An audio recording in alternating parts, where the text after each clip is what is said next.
자, 오늘은 말씀이 주는 기회를 놓치지 말라. 말씀이 주는 기회를 놓치지 말라라는 주제로 하나님의 마음을 알아가도록 하겠습니다. 자, 지금이 100세 시대니까 여러분은 앞으로 100년은 더 살겠죠. 그죠? 오래 살아서 좋아요? 여러분이 100년을 살 동안 몇 번의 기회가 찾아올까요? 기회가? 세상의 말처럼 딱 3번의 기회만 주어질까요? 저는 우리가 살면서 겪는 모든 선택의 순간이 기회라고 생각하거든요. 왜냐하면 우리가 무엇을 선택하느냐에 따라서 10년 뒤, 100년 뒤 인생이 완전히 달라지기 때문에 그렇습니다. 매 순간마다 하나님의 말씀을 선택하는 사람은 하나님이 철저하게 지켜주는 사람이 되고, 매 순간마다 세상의 논리를 선택하는 사람은 하나님께 버림을 받고 결국은 망하게 될 것입니다. 이것이 시편 145편 20절의 말씀입니다. 여호와께서 자기를 사랑하는 자들은 다 보호하시고 악인들은 다 멸하시리로다. 그죠? 하나님은 자기를 사랑하는 자들을 다 보호하시고 하나님을 안 사랑하는 자들은 다 멸하시겠답니다.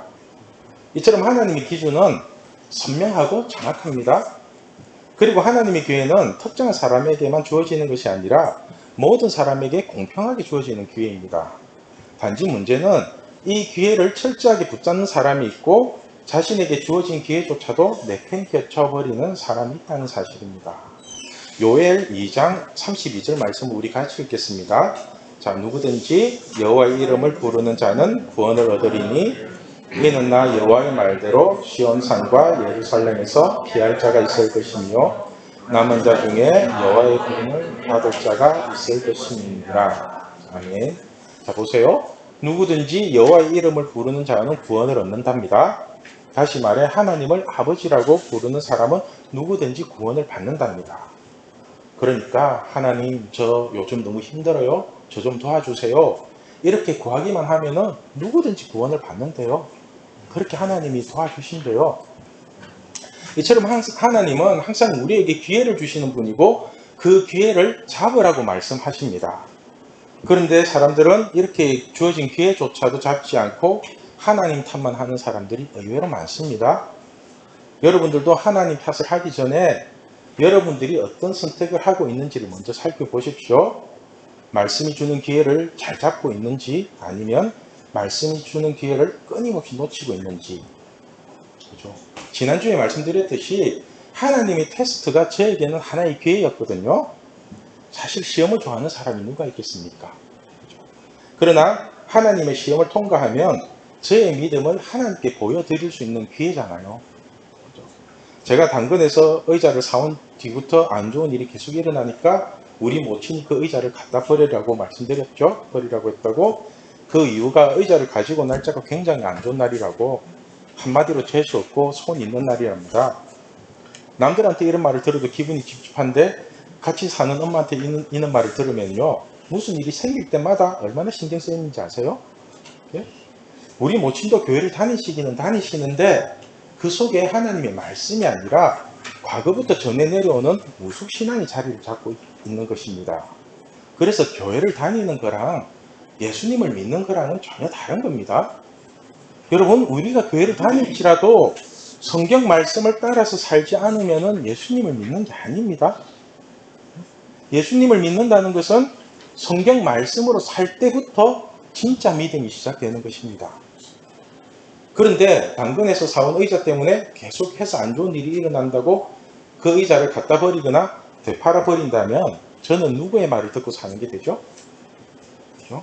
멀쩡하던 몸에 두드러기가 나고 눈탱이가 밤탱이가 되고 가만히 있는데 차가 와서 들이받는 일이 일어난다고 해도 그 의자를 버리면 돼요, 안 돼요? 제가 만약 당근에서 산 의자를 갖다 버리면 하나님의 말씀으로 사는 게 아니라 무속신앙의 말을 듣고 사는 게 되죠. 그죠? 그럼 당근에서 산 의자를 갖다 버리고 난 뒤에 다른 의자는 어떻게 가지고 와야 되죠? 다른 의자는 손 없는 날을 잡아서 가지고 와야 되지 않겠어요? 그렇게 갖다 버렸는데 그럼 내가 엄마 오늘은 의자 가지고 들어와도 되나 이렇게 물어야죠. 그죠? 무슨 말인지 아시겠어요? 이렇게 한두 번 나에게 안 좋은 일이 일어난다고 해서 미신에 끌려다니기 시작하면 온갖 두려움에 사로잡혀서 살게 됩니다. 그래서 하나님을 믿지 않는 사람들은 걱정, 근심, 불안, 초조, 두려움, 하여튼 성경에서 하지 말라는 염려는 다 하고 있습니다. 여러분, 하루 24시간의 흐름이 똑같은데 사람이 만든 날짜에 따라서 기륭하복이 정해진다는 게 너무 무섭지 않나요? 이런 식으로 하나씩 하나씩 따져보면서 무속신앙이라든지 미신과의 싸움에는 하나님의 말씀으로 이기고 끝을 내고 말아야지, 이번 한 번만 하면서 끌려다니기 시작하면 결국은 하나님을 버려야 하는 지경에까지 이르게 됩니다. 여러분 한번 생각해 보십시오. 중고 제품이든 새 제품이든 물건 들어오는 날에 따라서 내 운빨이 달라지고 여러분의 인생이 달라지겠어요? 그죠? 그럼 여러분은 택배 받을 때 무슨 손 오는 날 잡아서 택배 받나요? 그죠? 날짜에 상관없이 빨리 보내달라고 뭐 새벽 배송, 로켓 배송 그렇게 시키고 있잖아요? 아시겠죠? 그러므로 쓸데없는 미신에 얽매여서 두려움에 사로잡혀 사느니 창조주 하나님을 믿고 담대하게 말씀으로 승리하고 사는 게 훨씬 좋습니다. 이렇게 하나님의 테스트를 끝내버리면 미신에 대해서는 더 이상 문제가 되지 않거든요. 그냥 모든 날이 하나님과 함께하는 좋은 날이 되잖아요. 모든 날이 하나님과 함께하는 그 좋은 날이잖아요. 여러분들도 틀린 문제를 계속 틀리거든요, 사람들이. 그런데 어느 순간 그 문제를 맞춰버리면은 그 다음부터는 절대로 안 틀리는 거 아시죠? 그죠? 하나님도 그 기회를 우리에게 주시기 위해서 테스트를 주는 겁니다. 그러므로 하나님의 테스트는 우리 삶 속에서 일어나는 문제를 완전히 해결해주는 가장 좋은 기회입니다. 아시겠죠? 하나님이 우리를 시험하시는 이유는 신명기 8장 16절에 정확하게 말씀하고 있습니다. 우리 같이 읽겠습니다. 내 조상들도 알지 못하던 만나를 광야에서 내게 먹이셨나니 이는 다 너를 낮추시며 너를 시험하사 마침내 내게 복을 주려 하심이었느니라. 아멘.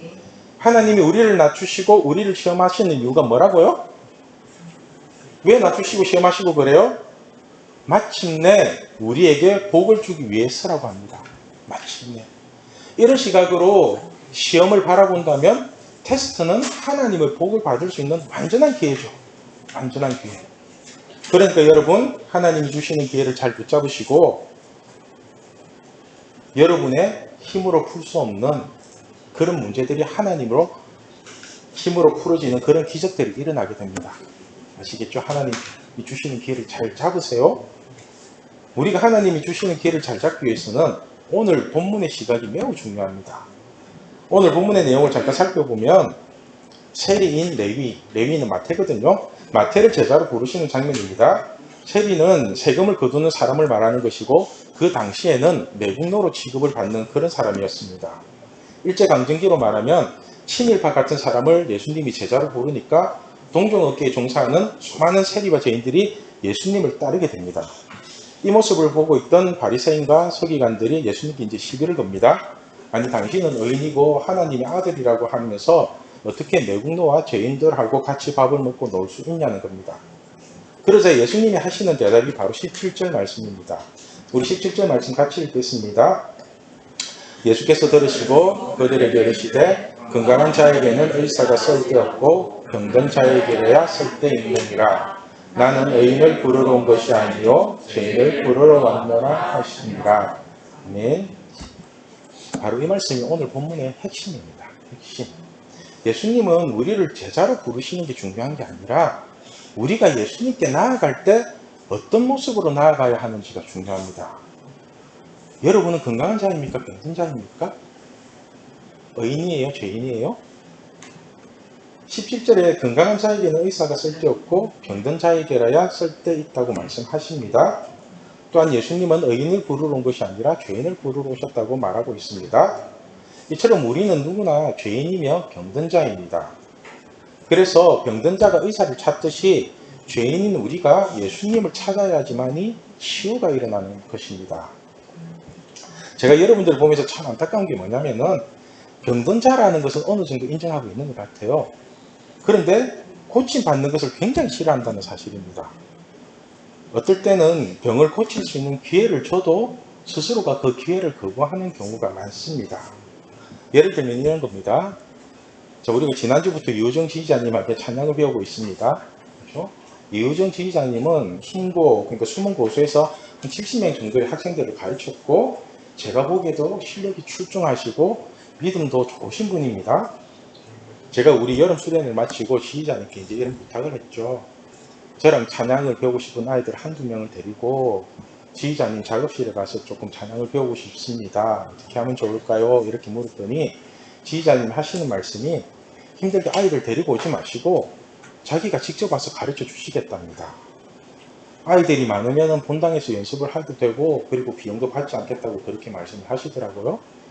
그래서 제가 그 말을 듣고 2주 정도를 기도하며 기다렸습니다.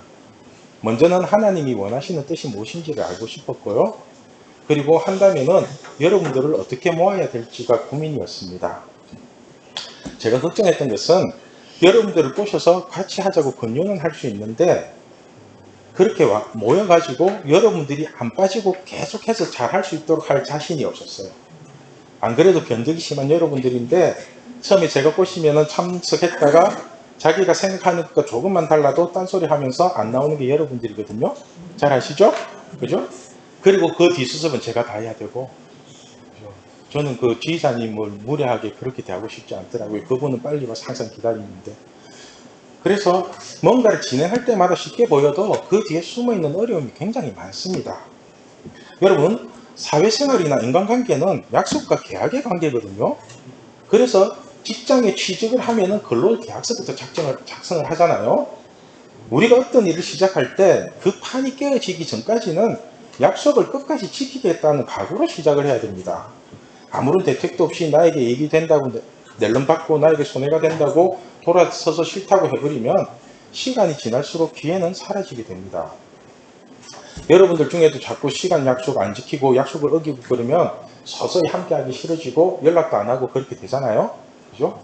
그리고 약속 시간을 자꾸 어기는 사람 보면은 그 사람의 마음 상태도 대충 보여요. 어떤 마음인지. 그래서 성경 말씀도 하나님과의 약속이고 그 약속을 끝까지 지키는 것이 기회를 붙잡는 거거든요. 그래서 아무튼 하여튼 노래 배울 사람을 모집하고 광고도 하니까 그 제가 같이 하자고 권유한 친구들이 모이니까 한 10명 정도 모이는 것 같아요. 그런데 제가 같이 하자고 권유를 할 때 대답하는 걸 들어보면 참 이해가 안 될 때가 있습니다. 어떤 친구는 자신이 노래를 못하기 때문에 안 하겠대요. 신기하죠? 그래서 노래를 못하니까 배우는 것이 왜 노래 잘하는데 뭐하러 배우냐고 그렇게 꼬셨거든요. 그리고 또 한 친구는 노래를 못하는데 연습할 때 이제 시키잖아요. 해보라고. 그럼 그거 시키면 부끄러워서 못하겠대요. 그래서 내가 그걸 극복해야지 노래를 잘할 수 있다고 그렇게 꼬셨죠. 여러분, 무슨 일이든지 이런 식으로 한 가지 핑계를 대면서 피하기 시작하면은 사회생활 자체를 못합니다. 사회생활은 여러분들이 요구를 받아주지 않아요. 회사가 원하는 사람을 뽑으면 되니까.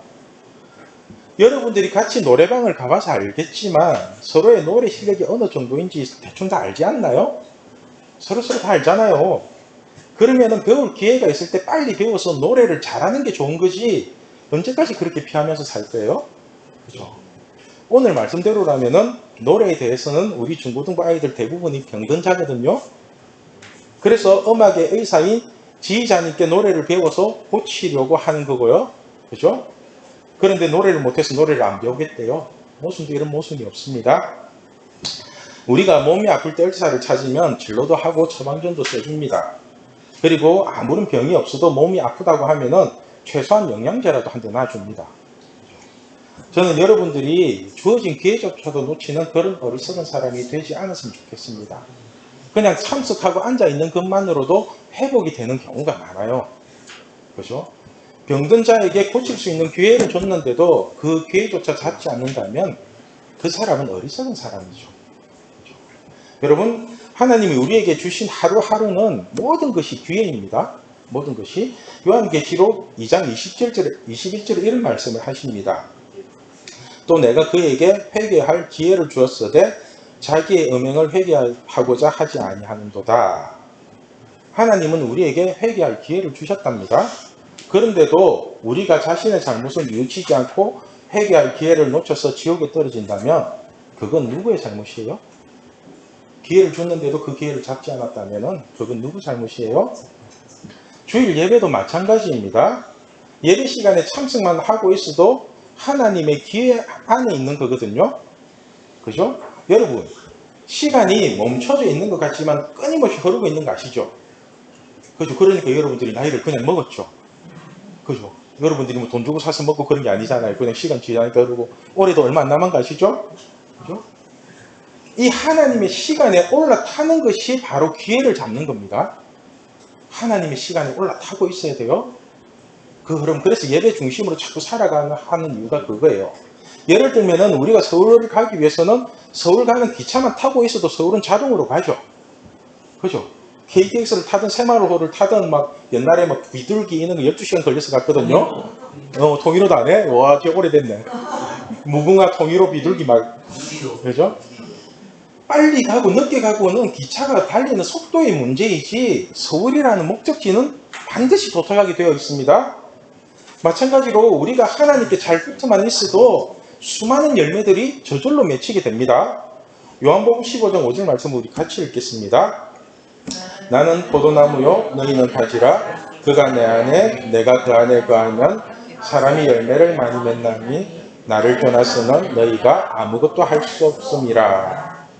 여러분, 예수님께 붙어있는 기회를 놓치지 마세요. 네? 열매는 내가 노력해서 맺는 게 아니라 예수님께 붙어 있을 때 맺게 되는 겁니다. 열매는 예수님께 붙어 있으면 저절로 맺힙니다. 혹시 구원열차라는 찬양을 아세요? 구원열차? 어릴 때부터 교회를 다니는 친구라면 한 번쯤 다 들어보셨을 겁니다. 가사가 나는 구원열차 올라타고서 하늘나라 가지요. 죄악역 벗어나 달려가다가 다시 내리지 않죠. 차표 필요 없어요. 주님 차장 되시니 나는 염려 없어요. 아니, 율동하면서 나는 구원열차 올라타고서 하늘나라 가지요. 이처럼 우리가 구원열차만 올라타고 있어도 천국에 가는 것처럼 말씀이 주는 기회만 잘 붙잡아도 많은 열매를 거두게 될 것입니다. 그런데 자꾸 이러한 기회를 놓치는 사람들이 의외로 많은 것 같습니다. 여러분, 말씀이 주는 기회를 놓치지 마세요. 오늘 설교 제목이 말씀이 주는 기회를 놓치지 말라입니다. 사람들이 주어진 기회를 놓치는 이유는 스스로가 잡지 않기 때문에 기회가 왔는지도 모르고 사라지는 것입니다. 말씀을 믿지 않기 때문에 그 말씀이 복받을 기회인 줄도 모르고 다 놓쳐버리고 있는 것 같습니다. 제가 말씀이 주는 기회를 붙잡는 꿀팁을 하나 알려드릴까요? 말씀이 주는 기회를 붙잡는 꿀팁. 먼저 여러분의 마음의 뜻을 정하십시오. 나는 이제부터 하나님의 말씀으로 살겠다고 뜻을 정하십시오. 나는 이제부터 하나님 말씀으로 살 거야. 그렇게 뜻을 정하시고 구체적으로 주일 예배는 절대로 빠지지 않겠다. 그렇게 각오하시고, 그리고 토요 모임이나 중고등부 행사에는 반드시 참석하겠다는 각오를 하십시오. 그게 구체적인 실행입니다. 그 하나씩 지켜보세요. 이러한 결심을 해도 지각을 하고 예배에 빠지게 되는 게 인간인데, 이러한 결심조차 하지 않는다면 말씀이 주는 기회는 절대로 붙잡을 수 없습니다.